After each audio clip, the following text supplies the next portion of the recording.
We're going to be led off this night by our Democratic whip, the Honorable Steny Hoyer, the person who has led us in the Make It in America agenda, for such time as he might consume.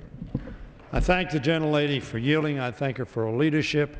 I want to thank the Congressional Black Caucus, which has raised this issue to a new height of not only visibility, but of hope. Manuel Cleaver, the chairman of the Congressional Black Caucus, told a wonderful story in our caucus the other day. And he said there was a little boy and his dad. And his dad was reading the paper. And the little boy scratched his hand. And as he did so, it obviously hurt. And he went in front of his dad, shaking his hand, shaking his hand. He walked to and from his father, and his father kept reading the paper. And finally, his father put down the paper and said, "Son, I know you scratched your hand, but there's nothing I can do about it." And the little boy looked at his dad and said, "You can say, ouch. You can understand the pain that I'm experiencing.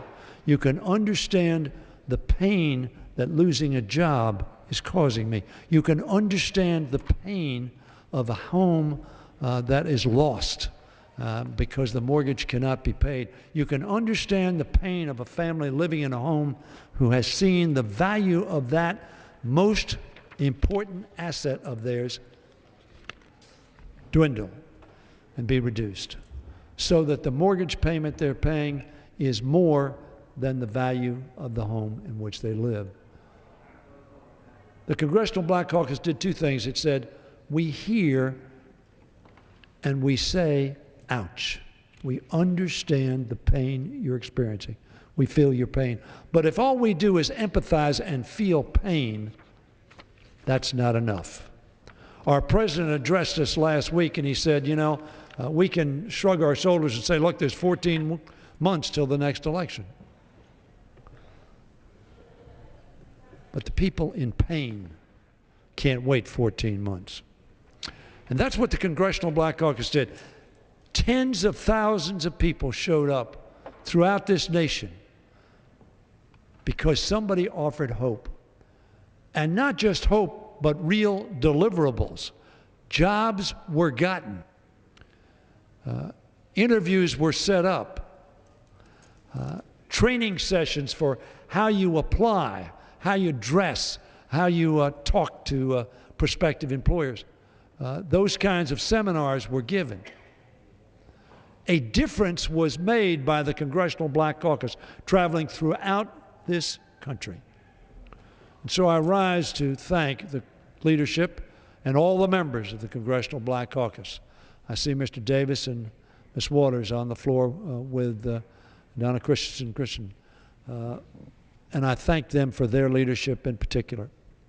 Maxine Waters was an extraordinarily strong voice for saying just that. We feel your pain, and it's not just empathy we're going to give you the help that we can give.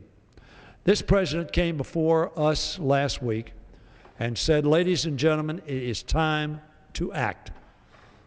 It is time to add to the opportunity for success for putting America back to work, for addressing the mortgage crisis in our country, for putting some more money in the pockets of working men and women in this country, of helping small business grow and expand,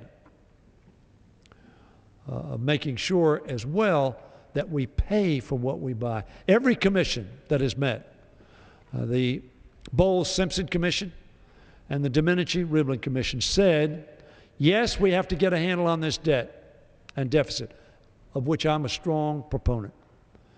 But in the short term, we need to grow the economy. Because if you do not grow the economy, you will not get the deficit down. Because you need people working so they can support themselves and their families and pay taxes, so that their grandchildren will not be deeply in debt. So I stand indebted to the Congressional Black Caucus for continuing to focus like a laser on creating jobs.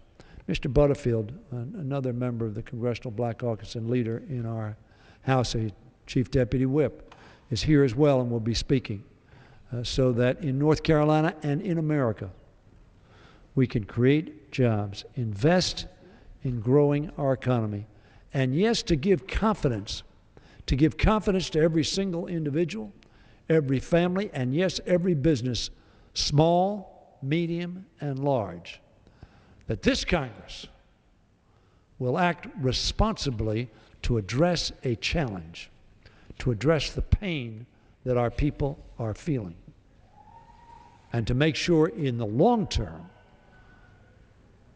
as we did in the 1990s, that our country is on a sound fiscal path, leading to growth in the economy, jobs for our people, and a stronger and healthier America. So I am pleased to join the Congressional Black Caucus, thanking them, congratulating them, and saying that I look forward to working with them, not just today, but today, the next day, tomorrow, and the next week, until such time as our people are no longer in the pain they now experience. And I yield back to my friend from the Virgin Islands. Thank you, Democratic Whip, and thank you for joining us, and please come back and join us anytime that we're on the floor. And thank you for reminding everyone that the people of this country just cannot wait 14 months to go back to work to take care of their families.